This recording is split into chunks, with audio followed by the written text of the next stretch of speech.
नमः। श्री गुरुचरण कमलेभ्यो नमः।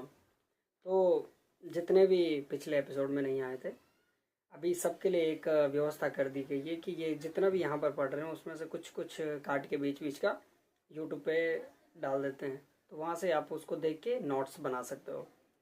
तो अब पूरे पाठ्यक्रम तो 5 है, पांचों पाठ्यक्रम के अंतर्गत किसी में 30 इकाइयाँ, किसी में 29 इकाइयाँ, ऐसे ऐसे करते करते हो तो 5 मतलब ये 5 महीने हो जाएंगे अगर 30 इकाई एक दिन में पढ़ेंगे। तो जो यूट्यूब में है उसको आप 2 वीडियो एक दिन में, 3 वीडियो एक दिन में देख के नोट्स बना सकते हो, जो कि परीक्षा के लिए बहुत ही उपयोगी होना है। तो हम अध्ययन के मूल स्रोत की कक्षा ले रहे थे, जो द्वितीय पाठ्यक्रम है अपना। तो दूसरे पाठ्यक्रम में हम MHN002 जो है उसके अंतर्गत जो पढ़ रहे हैं, तो उसमें पिछली बारी हमने उसका वस्तु विषय, जो विषय परिचय है, वो सब देखा था कि किस प्रकार से 8 खंड है, 8 खंडों में 30 इकाइयाँ, तो 30 इकाइयों में विभक्त कर दिया गया है। तो आज उसी में से जो पहला खंड है वो है हमारा वेद परिचय। वेद क्या है? तो पहली जो इकाई है वेद में, जो मूल अध्ययन के जो स्रोत लिए गए हैं, तो सबसे पहले वेद उसका मूल स्रोत है, फिर पुराण है, फिर वेदांग है। इस प्रकार से अलग अलग चीज़ें ली गई हैं। तो जो सर्वप्रथम जो स्रोत है वो लिया गया है वेद। तो वेद के अंतर्गत कितनी 5 इकाइयाँ हैं। तो पहला कौन सा है? पहला है वेद परिचय। तो वेदों के विषय में वर्णन है, वेद कितने होते हैं, वेदों का क्या मतलब है, वेद के अंतर्गत कितने ग्रंथ आते हैं, सर्वप्रथम वेद को किसने लिखा और किसने वेद को पढ़ा है। इस प्रकार से जो भी जितने भी सवाल मस्तिष्क में रहते हैं वो सब, और ये हिंदू से क्या संबंधित है वेदों का, ये सब इसमें हम समझेंगे। तो पहला वेद परिचय हम देखते हैं। वेद परिचय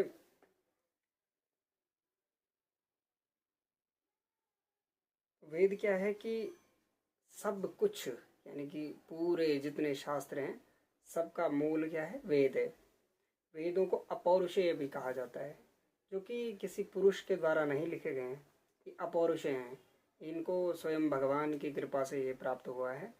तो पहले सुन सुन के इसको याद करते थे, बाद में ऋषि महर्षि कृष्णद्वैपायन वेद व्यास जी ने इसको अलग अलग भागों में विभक्त किया।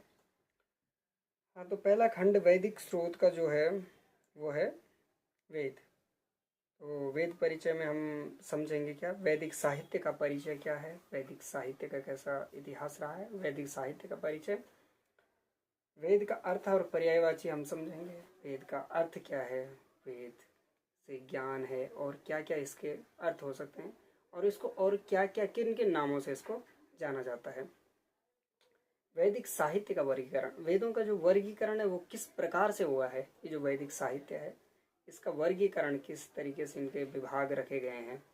तो फिर ऋषि तत्व, ऋषि जो इनके मंत्र दृष्टा हुए हैं, जिनकी ऋतंबरा प्रज्ञा से, जिनकी बुद्धि से ये सब हासिल हुआ है और आज जनमानस के उपयोग में लिया जा रहा है, तो उन ऋषियों की क्या भूमिका रही है, ऋषि तत्व क्या रहे हैं, उसके ऊपर हम विस्तृत चर्चा करेंगे। और वैदिक शाखाओं का स्वरूप, वैदिक शाखाएं, वेदों की प्रत्येक की अपनी अपनी एक एक शाखा, एक एक नहीं कई हजारों सैकड़ों इस प्रकार से शाखाएं हुई हैं। तो उन शाखाओं के स्वरूप को हम समझेंगे, और अभी कितनी शाखाएं उपलब्ध हैं उन शाखाओं को हम समझेंगे इसमें। तो पहले इसकी प्रस्तावना में आप समझ गए हैं कि ये ईश्वरीय देन है, जो कि ऋषियों की ऋतंबरा प्रज्ञा के द्वारा हमें जनमानस तक प्राप्त हुई है। तो पहले अपौरुषेय थे, ये अलग अलग कोई गाता था, या जैसे गुरु के द्वारा उनके शिष्यों ने पढ़ा तो शिष्यों ने याद करा, उसके बाद उसको प्रयोग में लेकर आए। तो ये अलग अलग बिखरे हुए थे। फिर कृष्णद्वैपायन वेद व्यास जी, जिन्होंने इनको 4 भागों में विभक्त किया। पहला हुआ ऋग्वेद, दूसरा यजुर्वेद, सामवेद और अथर्ववेद, इन 4 भागों में विभक्त कर दिया। तो अन्य संसारिक उपायों से भी जब कुछ प्रमाण नहीं मिलते हैं, वेद को क्या है? परम प्रमाण माना गया है। कोई भी जब तत्वबोध नहीं प्राप्त हो रहा है, कुछ समझ में नहीं आ रहा है, तो वेद खोल के देखते हैं वेद के अंदर क्या लिखा गया है, क्या इसको कहा गया, ये सत्य है ये नहीं है। तो इन सब के लिए प्रत्यक्ष प्रमाण के लिए वेद का जो है प्रयोग करते हैं, परम प्रमाण। कहते भी हैं प्रत्यक्षेणानुमित्या वा यस्तुपायो न विद्यते एनम विदन्ति वेदेन तस्मात् वेदस्य वेदता। जिसका प्रमाण प्रत्यक्ष भी नहीं हो पाए, जिसका प्रमाण नहीं मिलता है, ऐसे में क्या करते हैं, वेद का सहारा लेते हैं। वेद का स्वरूप कैसा है, तो मंत्र ब्राह्मण योर वेद नाम अधेयम। कथम, मंत्र और ब्राह्मण, मंत्र और ब्राह्मण, ये जो ब्राह्मण है ये जाति विशेष नहीं है कि ये ब्राह्मण कुल में पैदा हुआ है उस वाले ब्राह्मण का, नहीं, ये एक ग्रंथ है, ब्राह्मण ग्रंथ। अभी आगे हम इसकी चर्चा करेंगे। तो ब्राह्मण ग्रंथ जो है उस ग्रंथ का नाम है, यहाँ पर जातिवाचक ब्राह्मण का प्रयोग नहीं कर रहे हैं। तो मंत्र ब्राह्मण योर, मंत्र और ब्राह्मण का वेद नामधेय, मंत्र और ब्राह्मण के जो है जिनसे यज्ञ का संपादन होता है, तो इन दोनों का जो पूरक है, मंत्र का ब्राह्मण, ब्राह्मण का मंत्र, ऐसा ग्रंथ है ये। तो इन ग्रंथों का आपस में वेद जो भी संयोग होता है वो क्या है, वेद। तो पहले समझेंगे मंत्र क्या होते हैं। तो मंत्र वो है जिनके द्वारा हम क्या करते हैं, स्तुति करते हैं देवताओं की। जैसे कोई भी मंत्र है जिसके द्वारा भगवान शंकर को प्रसन्न करना है, तो भगवान शंकर के लिए ओम नमः शंभवाय च मयो भवाय च नमः शंकराय च मयस्कराय च नमः शिवाय च शिवतराय च ओम शंभवे नमः। क्या था, ये मंत्र था। इस मंत्र से क्या, भगवान शंकर का स्मरण हमने किया, स्तुति की। तो मंत्र के द्वारा क्या होता है, भगवान का स्मरण, भगवान की स्तुति। तो किसी भी देवता के लिए, तो इन मंत्रों का जहाँ संग्रह हुआ है, अलग अलग मंत्र, ये नमः शंभवाय गणानां, तो इन सब को इकट्ठा करके कहीं पे रखा है।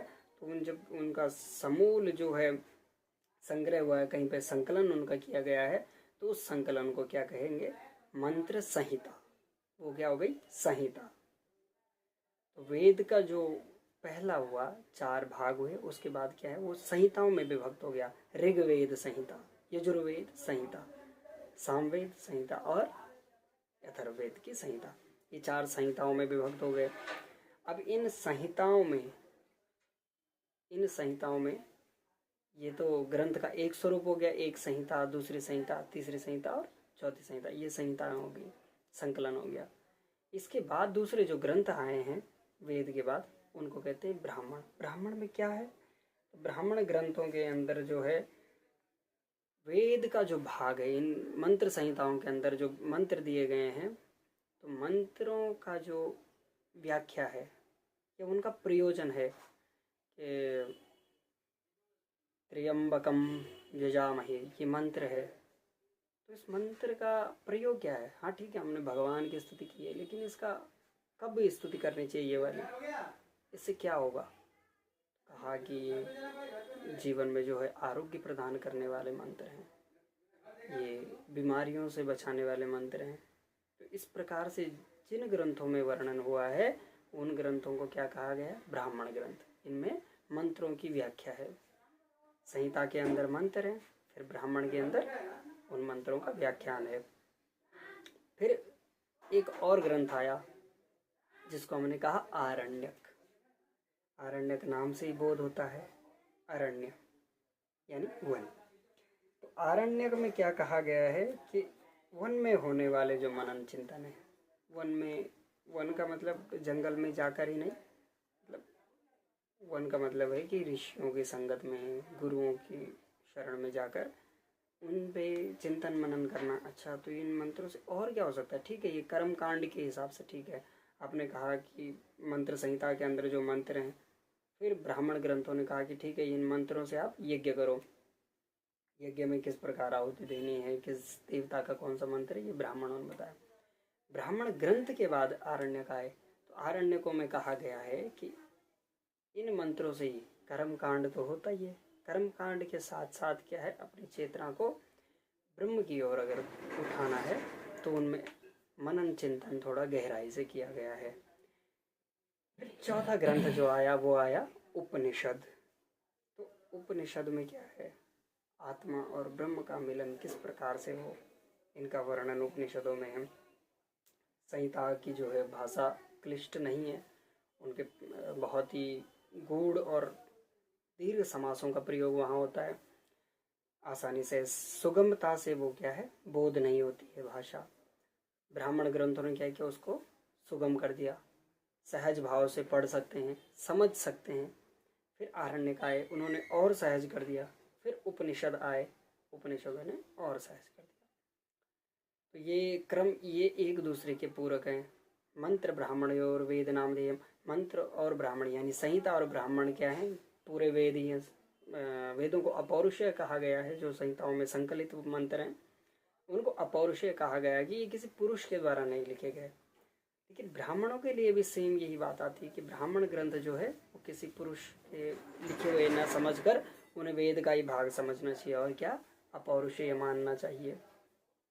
तो ब्राह्मण के जैसे समान जो दूसरे क्या थे, तीसरे आरण्यक, आरण्यक को भी ब्राह्मण, जो वेदों में नहीं कहा गया है, वेदों में जो चीज़ रह गई है, वेदों का अंतिम भाग जो है वो क्या कहा गया है, वो है ब्राह्मण ग्रंथ, जो वेदों की व्याख्यान करता है, वेदों को समझाता है, वो ब्राह्मण। ब्राह्मण के बिना वेद नहीं समझ में आते। ब्राह्मण ग्रंथों को समझाने के लिए फिर आरण्यक भी आए, आरण्यक ने और सहजता से समझाया।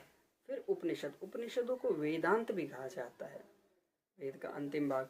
ईशवास्य उपनिषद में तो शुक्ल यजुर्वेद की जो माध्यान्ह संहिता है, तो उसका अंतिम भाग पूरा किसमें, ईशवास्य उपनिषद में पूरा भाग ही आता है।